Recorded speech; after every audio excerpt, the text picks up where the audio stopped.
Since their inaugural season, the Seattle Kraken have felt like the most mediocre team in the NHL. Can a new head coach finally create a new direction?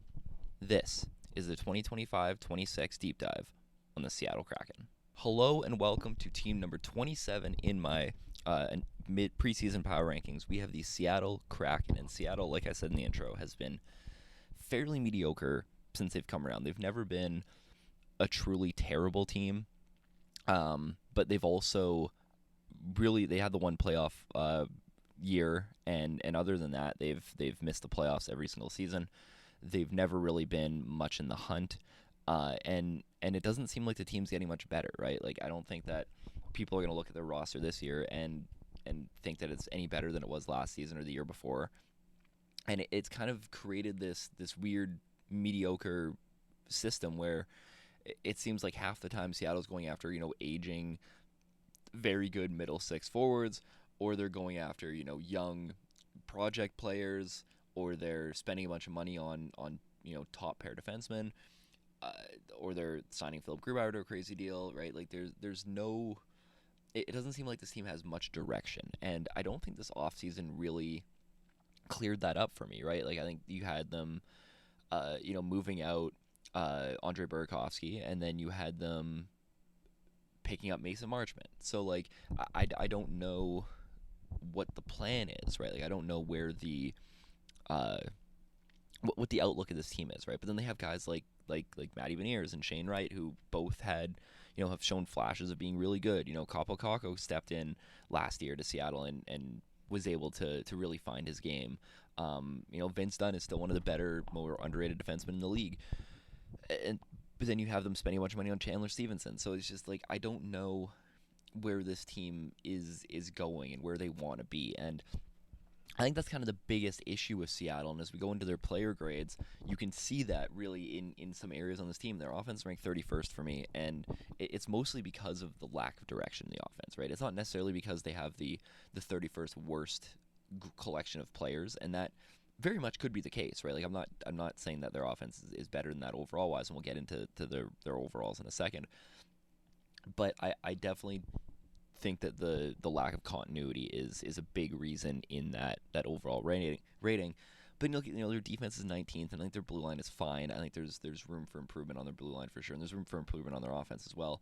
And then 16th in net. I think Joey Decorda has proved that he can be a pretty decent starter. Philip Grubauer has been bad since he's been there, but I think that as your backup, if Joey Decorda can be your starter full time, is not like the worst situation in the NHL. But I definitely don't think that he's an ideal backup for sure, especially at the cap hit. But it is what it is there in net. But it's mediocre in net, right? Like they're mediocre at best. Special teams again, 31st. It's not a great unit. It wasn't very good last year. And then coaching culture, they're 28th. Mostly because it's a bunch of new guys again, and I don't really know what to expect from them. And there's a lot of question marks about where Seattle's going to be, and I think that there's enough top end ability. Like I think their ceiling is raised because of the blue line and goaltending, and because of guys like Wright and Beniers, and even Kakko, who had a strong showing on offense. But I don't think that their floor is also very low, and that's kind of the problem here in Seattle. And this rating is obviously based on what they've shown me so far, so the floor kind of matters a little bit more than the projected ceiling is. But I don't think that, like, unlike some of the teams that we talked about, right? Like I think that there's a world where Pittsburgh could be a borderline bubble playoff team, right? Like there's a world where the Flyers could be a bubble playoff team. There's a world where Buffalo could be a bubble playoff team. I don't really see that in Seattle, right? Like I think Seattle's floor might be slightly higher than those teams, which is why they're ranked 27th and not 30th. But their ceiling isn't very high, and this is going to come back to bite me when Seattle makes the playoffs, right? Like that's just how these things work. But barring some crazy run, like I don't know if this roster, I really don't see how this roster could make it at this point. Like I don't know where the breakout point a game forward is going to show up from, right? Maybe that's Matty Beniers, but he hasn't really shown that so far. Maybe it's a couple guys, right? And even one might not be enough to get them into the playoffs in the Pacific, because I think there's kind of a logjam of somewhat mediocre teams above them, but they're all above them right now, right? And it just there's so many questions about where this team is going to go, and that scares me. And I don't know if they have like I think their prospect pool is good, but I don't know if it has like a true front runner number one franchise kind of guy, and I think that's what they were hoping Beniers was going to be. And although I think Matty Beniers is good, I don't know if he's going to get to that level. And you could say the same thing about Shane Wright. I think Shane Wright is incredibly underrated now, because people just don't like the fact that he stared down the Canadians when he went up on stage, because nobody likes personality in the NHL. But he hasn't been bad either since he's become a full-time NHLer, and we'll get into him a little bit. But I just there's a lot of concern to me, just about like how this team is going to be playing overall here, and I don't know if their management staff is gonna help elevate that, and we'll get into that now. Jason Botterill's hired as their GM, and I mean, like, I'm giving Jason Botterill a slight benefit of the doubt here, because I think a lot of the issue with his reign in Buffalo was the Pagulas. Like, I think that there was a lot of control taken by the ownership team there, and we've seen that in some of the behind the scenes stuff where like he's kind of going against the decision they made, and then the ownership has stepped in and made the decision, and then the decision turned out to be bad. So do I think that there's a world where he comes in and is like an okay GM? Yeah. Do I think he's going to step in and suddenly look like a top 5 GM? Probably not. And this summer really didn't. It is very much status quo in Seattle this year. So I don't know if I'd go that far, but I do think that he gets a bit of benefit of the doubt because of that. And then Lane Lambert, I think again was a bad hire by the Islanders when they made it. I think that he could be a good coach, but I don't think that was the right fit. Like, I think going from Barry Trotz to a worse version of Barry Trotz wasn't, that you're gonna regress like that. Sorry, like I would have just went in a completely different direction there. But I don't think it's a bad hire. I didn't hate what Dan Bylsma did. I don't think that Dan Bylsma was at fault for the mediocre season that Seattle had, because he was given a mediocre roster, right? Like, the roster wasn't very good. I don't think he elevated the roster much, but I also don't think he like tore the roster down any of it. Like, if Seattle looked at that team and was like, yeah, this team should be like a fringe playoff team, then they're just delusional. Like, that, sorry, like that's just kind of the way it is. But like, I don't think Dan Bylsma did a bad job. I would have given him at least another year. I don't think Lane Lambert is the kind of coach that I would like be firing a brand new head coach for. Like that's what happened I don't like Greg Cronin was fired in Anaheim because they knew that Joel Quenneville wanted to go there, and it's like, yeah, okay, fine, fair enough. I don't think that Lane Lambert's that type of coach, right? Like, I don't think, like, if they hired Pete DeBoer, then I'd be like, okay, sure, like that makes sense.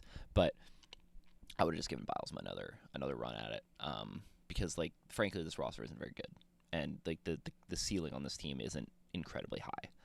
And you look at last year's numbers, and this team actually was 12th in goals for. So there's that, but it's just their expected goals for is 24th. I don't think the roster got better since then. Goals against 25th, not very good there. Their power play percentage was 25th. Penalty kill was 22nd. Goalie was 16th, so that's basically where I still have them. And their finishing was 12th. So it's just I don't like, that's kind of the thing that's hanging me up here, is they were a fringe top 10 finishing team in the league. They were still only 12th in goals for, and I don't think that they got, like, I don't think Mason Marchman and Frederick Gaudreau are gonna improve their finishing and keep that number up, right? I think that it's very likely that number regresses, and if that number regresses, they're in trouble. Frankly, right? Like, they were 27th in points share last year. I sold them 27th overall here, so that's not changing much. But yeah, I don't see a ton of light at the end of the tunnel here for Seattle. At this point, you're really banking on your young players progressing and your aging players not regressing as hard as I think they might. Speaking of the offense, let's jump into it here, and the standouts for me are obviously Matty Beniers, Jared McCann, who I think is still really good, and I really wanted to focus on Shane Wright, because I think Shane Wright gets the bad end of the stick here. I think he isn't looked at as the type of, like, he's looked at unfavorably and unfairly by a lot of fans who mainly probably didn't watch Seattle play this year because, like, outside of the jerseys, there's really not much great to look at here. I mean, Seattle's probably got the best jersey set in the league, but you can fight me on that in the comments. But or at least one of them, for they're in the top tier for sure. But other than that, like, it really wasn't pretty. And there is some highlights here, but for the most part, like, this roster just really is. It doesn't scream anything crazy to me, right? Like, even look at the bottom six. Like, Shane Wright is the only one that I can really see jumping up into the top six. I don't think, Ty Karate's a top six forward. I think he's fine, but I don't see that ceiling for him. Mason Marchman at this point is a third liner. And even in the top, like, Jaden Schwartz is somebody that, I'd rather have on my third line maybe. Chandler Stevenson's definitely not a second line center that they thought he was going to be when they brought him in. It's like, shocker that like, anybody could have seen that from a mile away. And we talked about this a lot during their expansion draft, where it felt like Seattle had, like, given 1/3 of the draft to each of their departments and just kind of, like, let them make their own picks. Like, their analytics department got 1/3 of the draft, their pro scouts got 1/3 of the draft, and then, like, their GM got the other third of the draft, and GM and coaching staff. It really feels like that's how the roster is being built still, right? Like, I think that, you look at this and it's like I doubt their analytics department told them to go sign Chandler Stevenson, right? But, like, their analytics department probably told them to go trade for Kapokako because he had a ton of potential, right? So, I like, it's, or Eli Tolvanen, right? Like, it's so weird. Like, I don't know how this team is built. I don't get it, and I would love. This is probably the team of every team in the NHL that I'd just be fascinated to sit in, like, on some of their meetings and just understand the thought process behind how this team is built, because, like, I just don't know. Like, I have so many questions about this team, and we'll jump into a couple of the players here. And the first guy I want to talk about is Matty Beniers, because I think Matty Beniers gets the short end of the stick a lot when people talk about his draft, and the draft hasn't been great. Like, especially at the top, like, I don't think that. I think in a redraft he probably goes ahead of Owen Power. So, like, in that sense, there you go. But, like, the offense still isn't there quite yet. Defensively, though, he's been really good. Like, I think that is the thing to kind of hang your hat on here, is that defensively he's been really solid. Now, it hasn't been against, like, stellar competition, but so anytime you get a guy, like, in the 90th percentile in even strength defensive WAR, you're looking at a solid defender, regardless of competition. I have him ranked a bit lower because of that competition factor. But and other models found him slightly lower too. But there's more that went into my rankings. I digress. It doesn't matter. But offensively is where he needs to see a bit of a jump, right? And I think that is more or less the thing that worries me a little bit, because I don't know if he has the players around him to help elevate that offensive juice. Like, I don't know if, like, Kapokako had a good solid run with him, like with Seattle last year, but it was just, like, it was a small sample size, right? So there's a lot of things that also point to that possibly being regression, him being a regression candidate. But we'll see, right? Like, I don't know if that's really what I bank on here, and the problem here is that Matty Beniers needs, like, there's no safety net winger to play with him right now. Like, I don't think, Jaden Schwartz or even Jared McCann is a great, like, guy who's going to help boost his point totals. And it really is just about him, creating more opportunities for himself. And I don't know if he can do that on his own. I don't know if he's that type of player, which is fine. Like, there's not very many of those players in the league. But if Seattle's not going to help him out and, like, give him somebody that can help him do that, then they're going to be in a bit of trouble there. Shane Wright is the other guy that I kind of want to talk about here, and Shane Wright's defensive game is definitely not there, but his special teams numbers are actually pretty solid. He's a pretty decent a special teamer, and for a team like this that really doesn't have a lot of, like, power play guys, that's important. He's outscoring his expected goals pretty substantially, which can be concerning, especially on a team like this. But I think that Shane Wright still has a ton of potential. I've been a big fan of him. He put up some really good numbers in the AHL. which is another reason why like I thought firing Dan Bilesma this early was weird, because like Dan Bilesma's worked with Shane Wright exclusively for the last 2 years, and Shane Wright looked really good in those 2 years in Coachella. So it seemed like such a strange like move to make, and I just we'll see. Like it's very much a wait and see for me. Not that Dan Bilesma is great, but I just think that the continuity there, like we saw pretty good progression from Shane Wright this year. I think quietly Matty Beniers had a fine season. So like, I don't know. It's weird. But anyway, I have a ton of hope in Shane Wright. I think that a lot of the things that people talked about during his draft year are still there. It's just that he needed time to take that. Like he wasn't able to immediately jump from junior to the NHL, and a lot of players don't. And now it's rare now for top end players not to do that. But I don't think that I'm as much concerned as a lot of people were when they immediately just hated him because he pissed them off by staring at somebody during the draft. Like, let's be real here, like that's why people don't like him, which is crazy to me. But like I just there's still a lot of his game that I really like that he had as a prospect, and a lot of that was showing in the American League, and then a lot of it showed last year when he got the full-time call-up. And like I said, for some players, it takes that next couple years. You need that stopgap of the AHL, and I don't think that that's necessarily a bad thing. Like I think there's plenty of players that needed the extra year or two to marinate in the AHL before they came in and became full-time NHLers, and really good full-time NHLers. So like it doesn't really bother me all that much at all. You look at his point totals last year, his per 60 numbers against the other top forward prospects in that draft, right? Obviously Logan Cooley is blowing everybody away with 2.42 points per 60, but Slafkovsky's at 2.14, and Shane Wright's right there 1.99, right? Like he's almost at that 2 points per 60 range, and he's doing it in significantly less minutes in a significantly less offensive role, right? Like Cooley and Slafkovsky are both first line players on their teams, and Shane Wright's been stuck on the third line. So I look at that, right? Like he's got more goals per 60 than Slafkovsky. He's got more primary assists per 60 than Slafkovsky. It's just I don't know where the Shane Wright, like the Shane Wright hate just comes from the draft, right? Like that's literally what it is. He fell from first to fourth, and people freaked out, and then they just didn't like him because he was angry about it. Because like fair enough. But like his numbers aren't bad, right? Like I'm fully confident that if you put Shane Wright in a top 6 role this year, that his numbers are going to look more similar to what Slafkovsky's been putting up. I don't think that he'll match those point totals just because like Slafkovsky's playing with Cole Caulfield and Nick Suzuki, who are two like pure fantastic offensive players.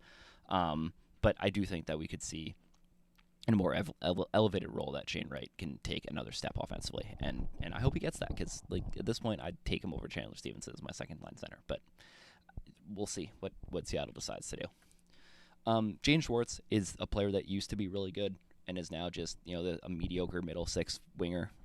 Welcome to the Seattle Kraken experience, I guess, because that's going to be a lot of these players. I really like. I get why they haven't been able to move him, but I also don't understand why they keep going after these kind of players, right? Like Andrei Burakovsky is very similar, right, in terms of, and obviously they traded him, but like it's a very similar type of player where it's like this guy who can score, whose best days are behind him. He's not great defensively. He's not going to generate a ton of offense for himself.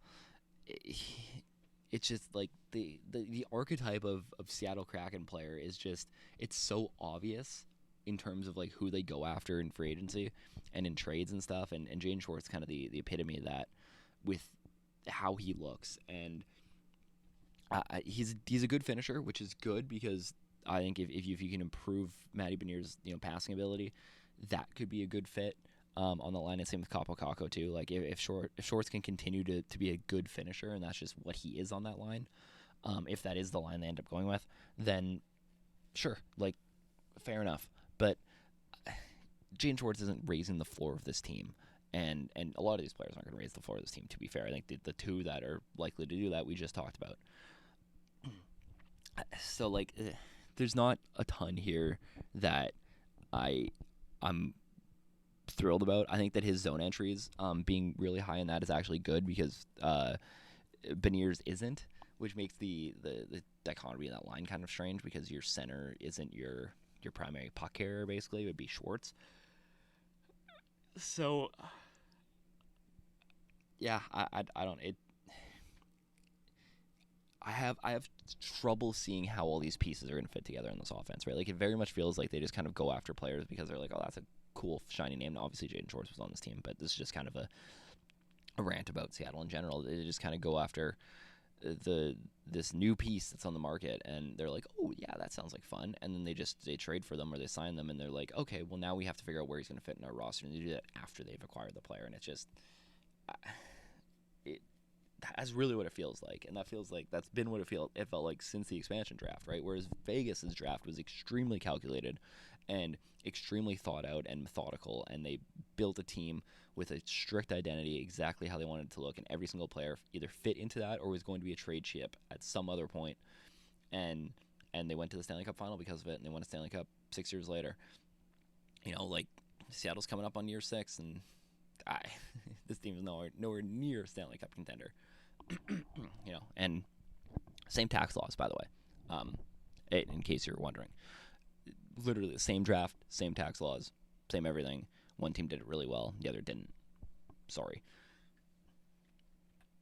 Jared McCann is still really fun.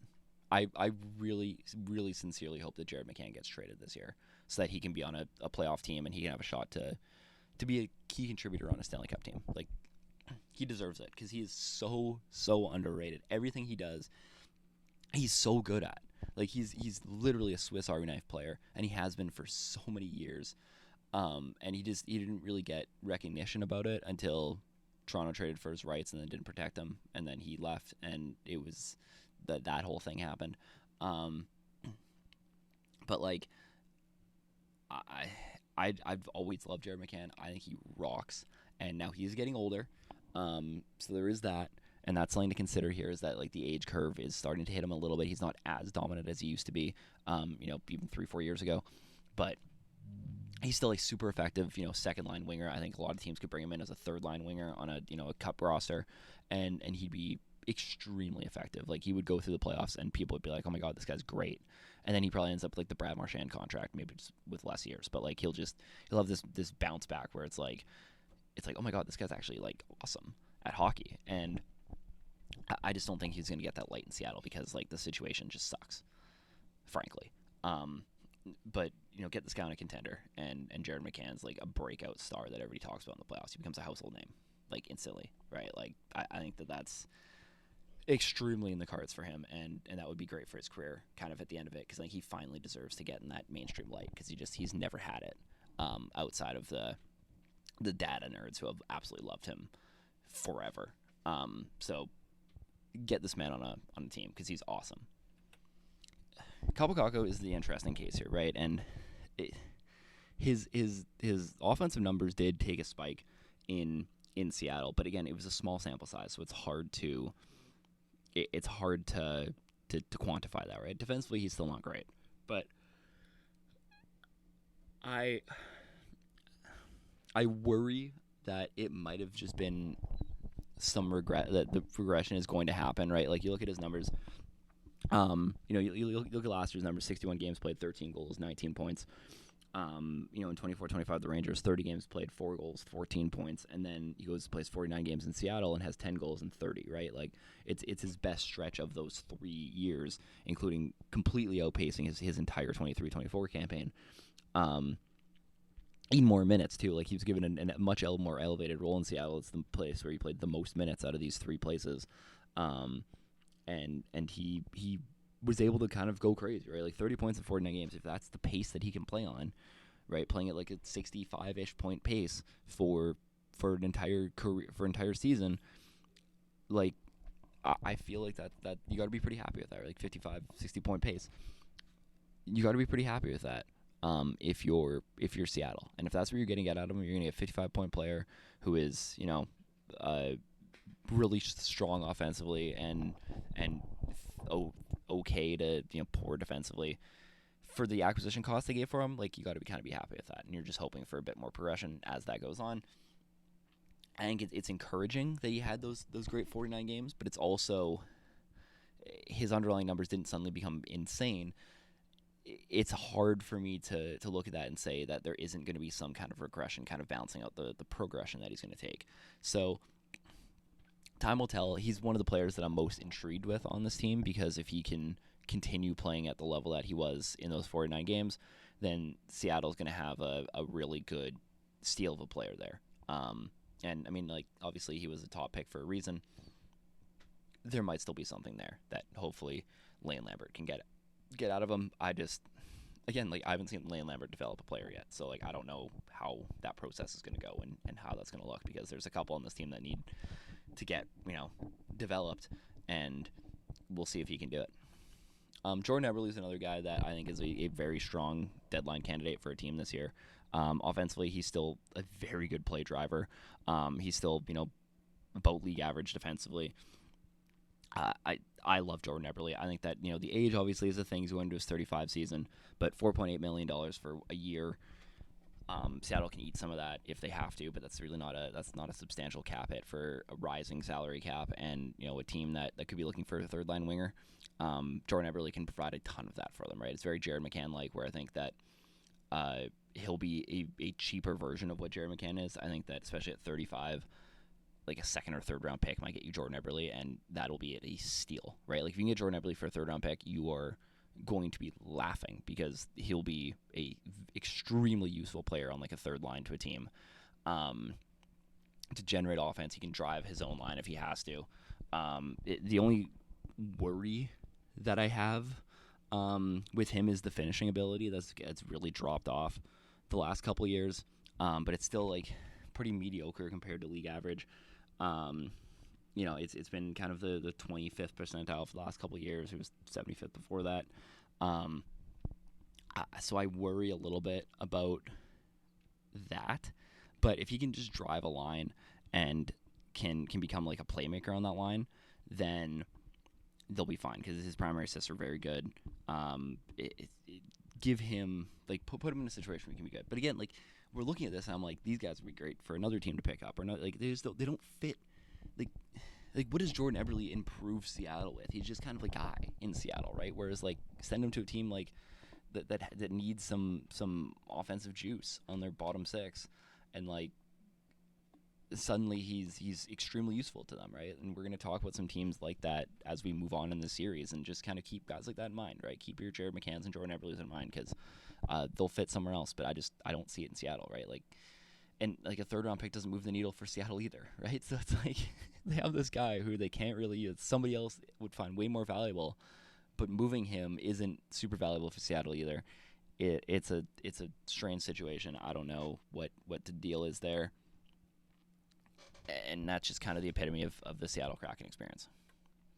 Chandler Stevenson was a mistake, point blank, and I think everybody knew it was a mistake except for Seattle when they signed the contract.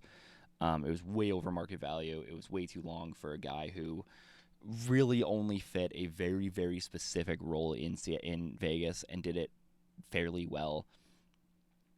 And they immediately signed him, and were immediately going to ask him to play outside of that very specific role, in a very specific system.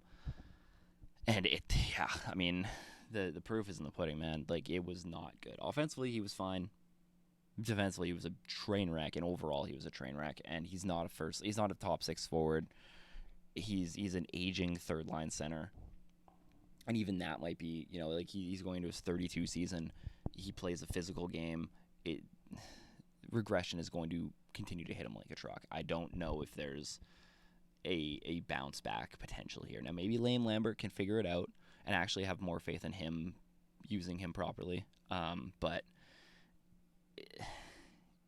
yeah, it's not good, man. Like, it was a season where he just looked out of place, right? He looked lost when he was playing. And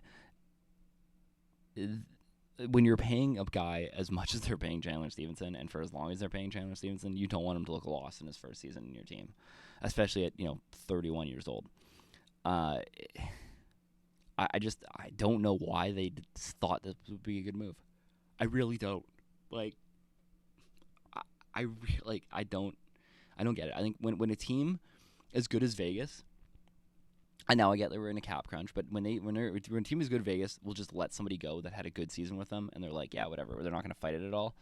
That's probably a red flag that you should not touch them. So just saying. Mason Marchment's a guy that Seattle picked up this offseason. Why? I couldn't tell you. Like, again, it's like, age 30 season, 1 year left, $4.5 million. He's somebody that's been declining. The last couple years, he really hasn't looked as strong as he did when Dallas first brought him in. What does he do? Like, what does he do for this team that they don't already have? Right? Like, they have so many players like Mason Marchment.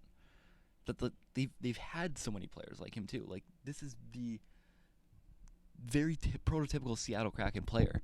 I don't like what's the point? I would have loved to see this team try something new instead of going after these guys that are 30 years old, who used to be very good, who used to have great underlying numbers, and then just like they're not that player anymore. I get it; it adds depth, I guess, but it's like it's clogging up a spot for one of your young players that you might want to elevate and play, right? Like, Seattle's got a plethora of young forwards that they could plug into this bottom six. I don't get it. Like, I don't understand. It's not like Mitch Martin lit the world on fire last year. He had a bad year.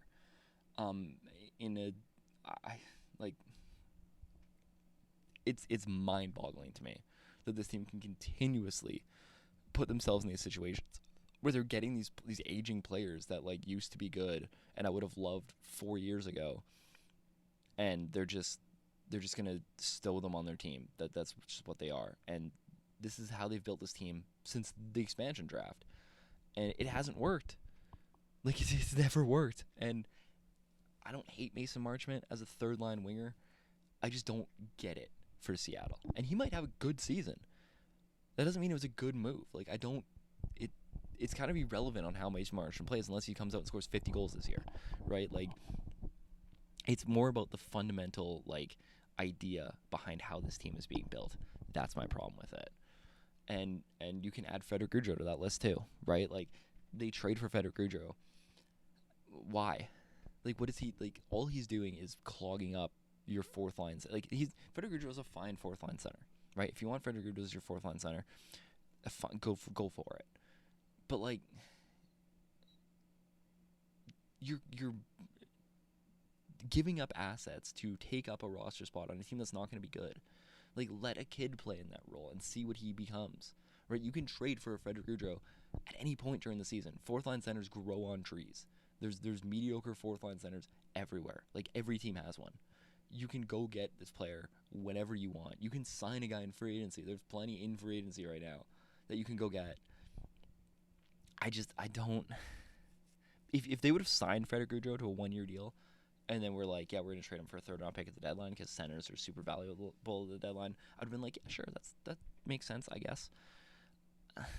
But giving up an asset in the offseason, now they didn't move the Tanner Jeannot package for Frederick Gaudreau, but they still had to give something up for him. It's just, I don't get it. I don't understand what the thought process is behind how this team is being built. Frederick Gaudreau is not going to make or break this team.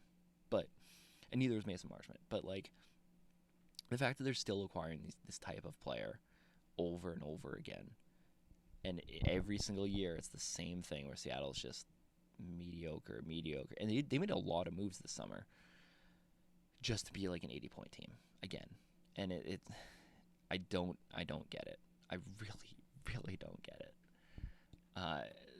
The final guy I want to talk about here is Eeli Tolvanen, who has been very underrated defensively. I really like Eeli Tolvanen. His offensive numbers have not been very good. He doesn't drive play extremely well. His finishing is crazy, and it's always been very good. He had an off year in 23-24, but other than that, like, he's always been a very good finishing player. Defensively, he's been solid. He's a really useful, like, bottom of the lineup guy. I love the pickup when they picked him up off waivers. I think that he would have been a very important player to a Nashville team that can't finish, which we'll talk about in a couple videos, I believe.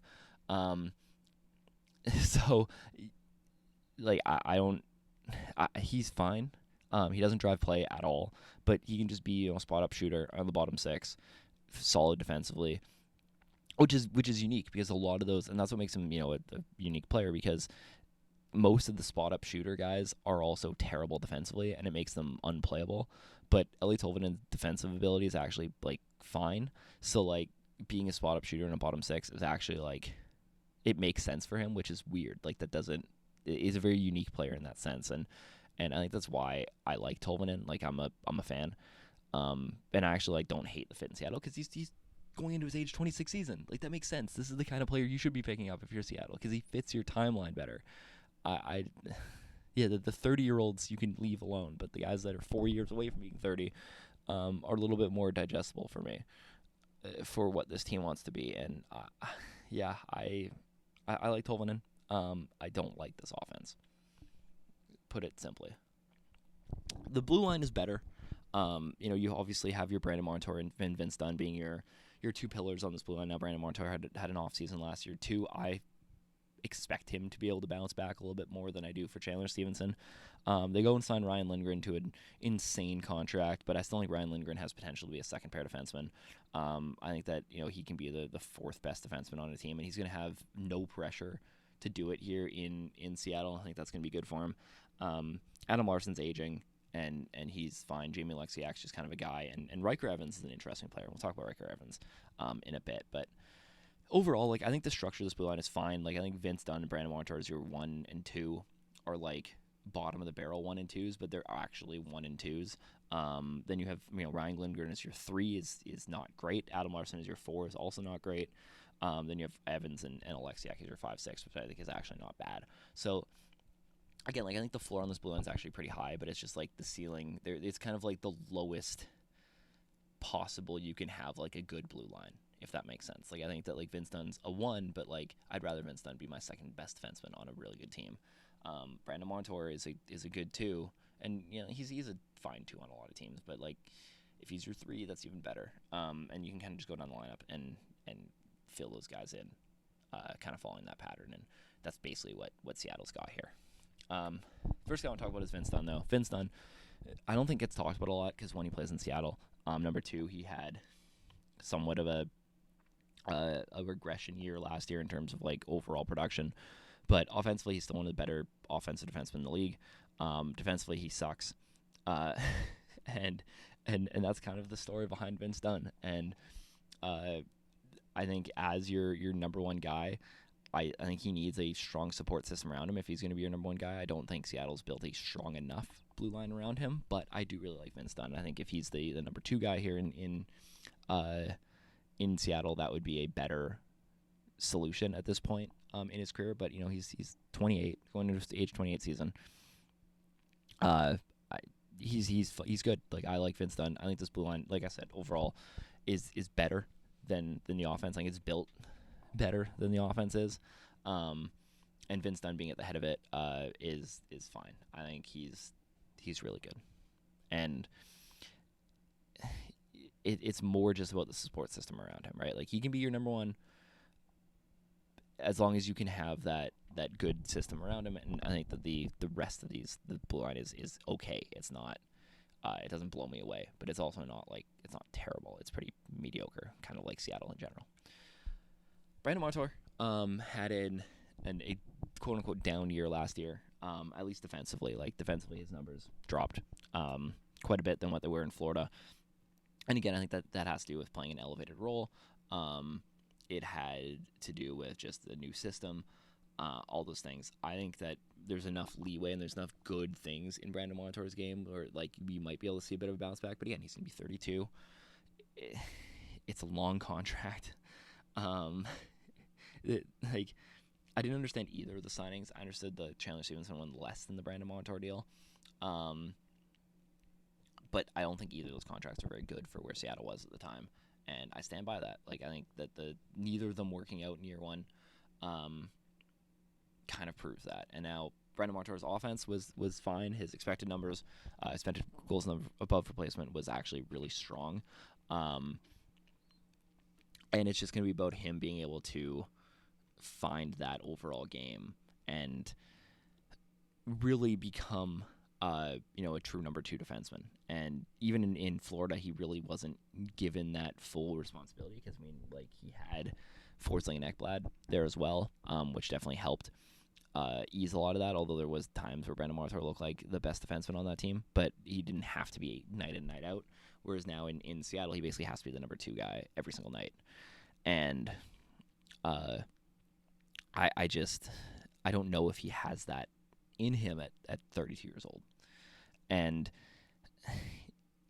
that's my concern with this blue line in general. Is just like the ceiling isn't insane,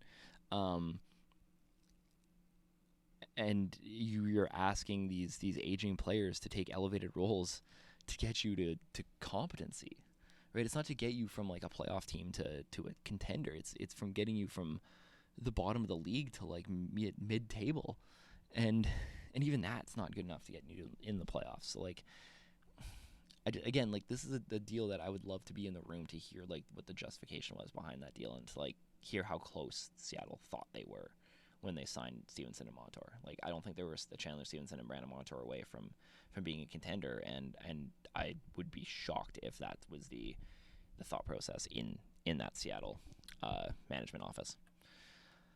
Adam Larson actually put up some solid offensive numbers last year. Very similar to what Shane Wright put up in terms of like his underlying numbers. Their Rapham charts look almost identical, actually, except for the fact that Adam Larson is a better defender, and Shane Wright's better on the power play. But like Adam Larson, again, like an aging defenseman, I actually don't hate as like your number 4, if that's the role that they want to play him in. But none of these guys we've talked about so far have been great defenders, right? Like Brandon Montour had a bad year. I think he could bounce back, but Vince Dunn's not a good defender. Adam Larson's almost league average. Ryan Lindgren, we're talking about in a second, isn't very good. Jamie Alexiak's an okay third pair defender. I don't know where they're going to stop goals from, right? Like you're asking your goaltending to do a ton of work for you. And now I think the blue line can generate some offense, right? I think Montour, Dunn, and Larson can all do that. And I think Lindgren can do that too. We'll talk about in a second, although he's really fell off the last season. I'm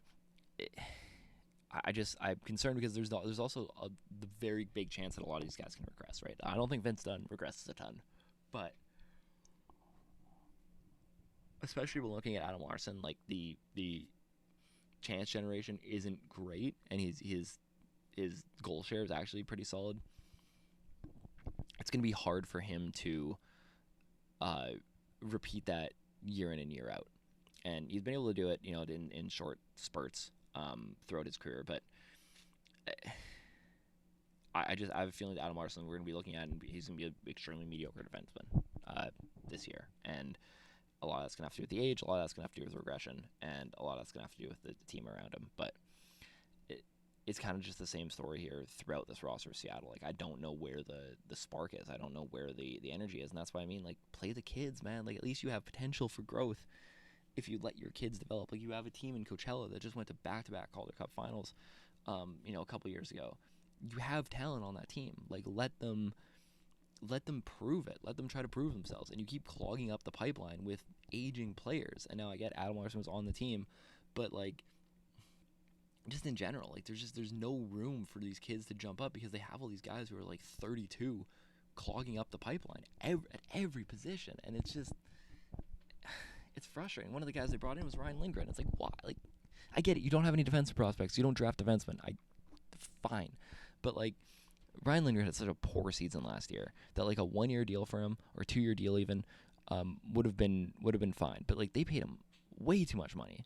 They went out and they threw an insane amount of cap at Ryan Lindgren for no particular reason. Like there really wasn't.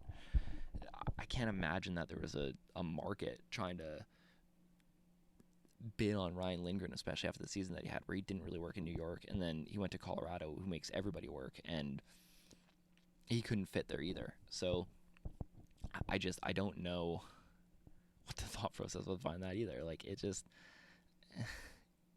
that's what this team is, man. Like, it's just add Ryan Lindgren to the list of just, we're just gonna throw a bunch of money at these guys in a no tax state, by the way.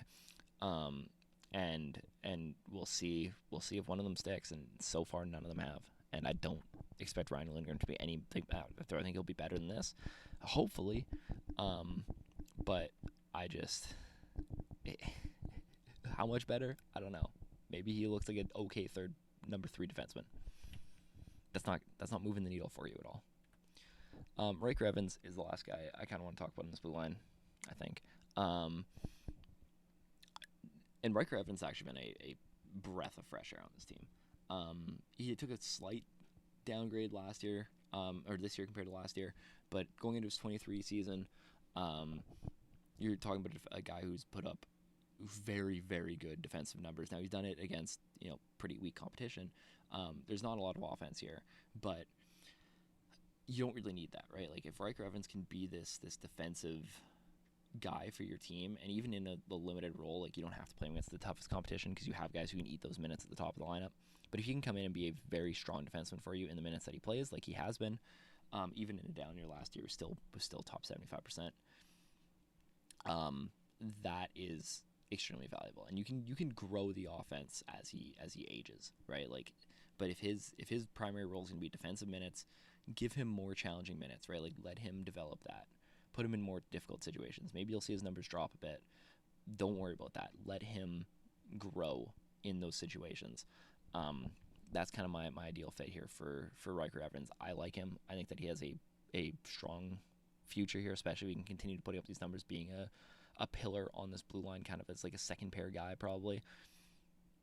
And if you can get that out of him, that would be great. And I think just giving him those elevated opportunities, giving him those chances to learn and to make mistakes is so important for a team like this. And hopefully that's the strategy they take here with Riker.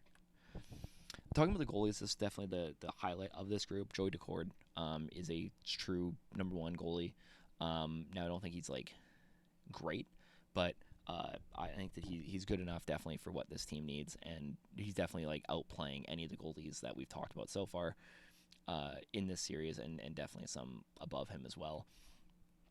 Philip Gruber, on the other hand, really has just been a disaster since he was here. His numbers the last couple years haven't been like god awful, but like, so as a backup here in this situation, I actually don't think it's like the worst place to be, but Joey Decord's definitely been the primary starter here, and he's going to get the 50 plus games again.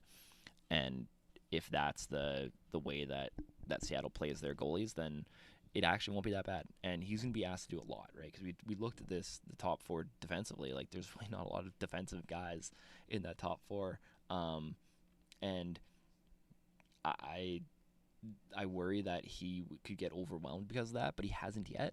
So, I mean, hey, if he can handle it, good for him.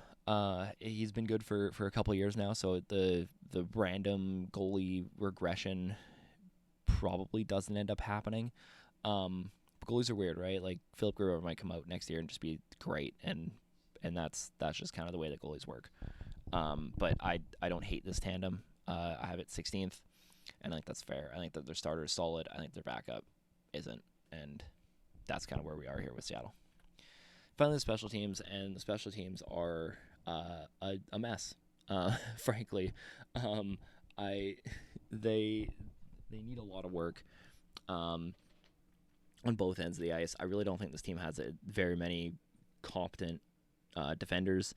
For the penalty kill, Matty Beniers being one of the best on the penalty kill, and then their power play is just, it's not good. And again, like, you look at the players that at least are projected to be on this from Puckpedia, and it's a lot of guys who aren't supposed to be here for the long haul, right? Like, it's your Jaden Schwartz, Mason Marshman, Chandler Stevenson, Jordan Eberle, Jared McCann, even, same with on the penalty kill, right? Like, it's Frederick Goudreau, Chandler Stevenson, Jamie Alexiak. Like I don't know. Now both their goalies are actually pretty solid on the penalty kill in terms of like the numbers they put up there. So that's a positive for the penalty kill. But like overall, like it's a bad unit, but it's not like unlike the other teams we've talked about, like unlike a Buffalo or a San Jose or a Chicago or whatever, where they have a bunch of young guys on it. There really isn't like anybody here. Like I don't think that like a Chandler Stevenson bounce back on the power play really matters to Seattle, because like that doesn't mean that like if Seattle were to make the playoffs this year, for instance, right, and it's on the back of like Mason Marchment, Chandler Stevenson, and Jordan Eberle being like the three best players on the team, that's actually not like a good thing for the team long term, right? Because it's not repeatable, right? It's like, yeah, okay, good, you had a good season, you made the playoffs, congratulations. But like, what do you do next year, right? Like, do you just go get more of these like mediocre players that are past their prime because you hope that like they all come together in a weird amalgamation and make this team good? If that's the plan, like, good luck repeating that. I really wish them the best of luck in that. There you go. That is all we have for the Seattle Kraken. Thank you so much for watching. If you like this video, leave a like. Please leave a comment down below, as it helps with the algorithm, and I love discussing your thoughts on these teams. Again, this is just one man's opinion. If you completely disagree with something or you agree with something, let me know in the comments. We can talk about it, and it helps the video out too. So if you like this, please just let me know. Thank you so much for watching. We will see you in the next video for team number 26. We're getting through this series. It's been so much fun doing this. I love looking at these teams with a fine-tooth comb and talking about that. And also, I've got some comments about it. So I just want to shout out that franchise guy, TFG, who does this same thing for football. So if you're a football fan and you like the style of this video and you somehow haven't come across his videos, go check them out because they're the inspiration for this. But thank you so much for watching, and we'll see you for team number 26.